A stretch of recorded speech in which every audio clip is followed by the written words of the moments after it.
Sir मेरा नाम राहुल है सर। राहुल जी, ये जो मृतक हैं क्या लगते हैं आपके? सर पूरा घटनाक्रम क्या हुआ? आप एक बार इसके बारे में बताइए। सर ये जो मृतक है सर ये मेरे मामा हैं। अच्छा। और ये पिछले 2 ढाई महीने से मानेसर में जॉब कर रहे थे। तो आज सुबह हमारे पास तकरीबन 6 से 6:30 बजे के बीच में मानेसर थाना से कॉल आया था कि भाई ऐसे ऐसे हमें एक डेड बॉडी मिली है, एक बार आके शनाख्त कर लीजिए। तो उनके पास इसका मोबाइल नंबर से उन्होंने नंबर निकाला था, तो हम वहाँ पे गए तो हमने इसकी पहचान की।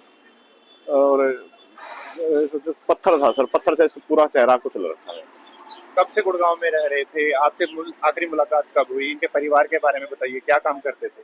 सर ये 2 भाई हैं। अच्छा। और ये सोनीपत के पास पिनाना गांव है। हाँ। वहाँ के रहने वाले हैं, पिछले 7-8 साल से गुड़गांव में रह रहे हैं। अच्छा। हाँ जी। तो शादीशुदा हैं? नहीं, शादीशुदा नहीं है सर। यहाँ आईएमटी मानेसर में कब से काम कर रहे थे? IMT मानेसर में सर ये पिछले 2 ढाई महीने से। आपकी लास्ट टाइम कब बात हुई थी? और सर 2 महीने पहले हुई। कुछ रंजिश वगैरह किसी से? नहीं, कोई रंजिश नहीं। कुछ सीसीटीवी भी है इस मामले सर कुछ भी सीसीटीवी हमारे पास तो नहीं है, जो होगा सर पुलिस वालों के पास। इसमें 12 मई 2025 को IMT मानेसर पुलिस स्टेशन में एक इन्फॉर्मेशन ERB टीम के द्वारा दी गई थी। एक व्यक्ति की डेड बॉडी IMT एरिया में पड़ी हुई है। तो जिसके ऊपर मानेसर IMT पुलिस स्टेशन की टीम स्पॉट पर पहुंची तो उनके द्वारा पाया गया कि एक व्यक्ति की डेड बॉडी वहाँ पड़ी हुई थी।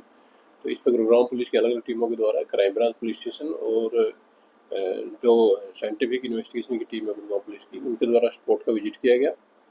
और इसमें FIR जो मृतक व्यक्ति था उसके भाई के द्वारा अपनी एक रिटर्न कंप्लेंट फाइल की गई थी। और उसने बताया था कि उसका भाई जो मृतक है, जिसका नाम रवि है, वो करीब 2 माह से गुरुग्राम के अलियर गांव में किराए पर रहता है।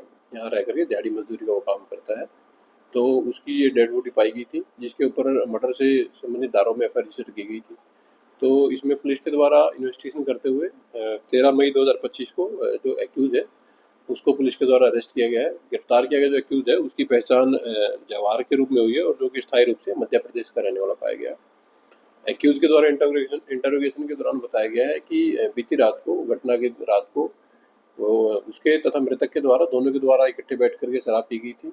और इसी दौरान उनकी आपस में किसी बात को लेकर के बहस हो गई थी, जिसके बाद ये दोनों अपने किराए के मकान की तरफ चल पड़े थे। रास्ते में दोबारा से इनकी उसी बात को लेकर के बहस हुई और इसी दौरान आरोपी ने घटनास्थल के पास पड़े एक लकड़ी के डंडे से उसके ऊपर वार किया। और इसके बाद एक पत्थर वहाँ पड़ा हुआ था, वो पत्थर उठा करके इसने उसके सर पर दे करके मारा, जिसमें लगी चोटों के कारण उसकी वहाँ पर मृत्यु हो गई थी।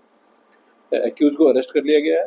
फर्दर प्रोसीडिंग के लिए एक्यूज बाद कोर्ट में पेश करके और फर्दर पुलिस कस्टडी ली जाएगी। आरोपी अभी तक इंटरोगेशन में आरोपी ने बताया कि वो भी गुरुग्राम में रहकर दिहाड़ी मजदूरी का काम करता है और जिस मकान में मृतक रहता था अलियर गांव में, उसी मकान के दूसरे कमरे में वो भी किराए के तौर पर रहता था। तो दोनों एक दूसरे के पुराने जानकार हैं और दोनों ने एक साथ बैठ करके शराब पी थी, जिसके दौरान कहा सुनी आपस में होने के कारण और इसने उसकी पत्थर मार करके उसकी हत्या कर दी।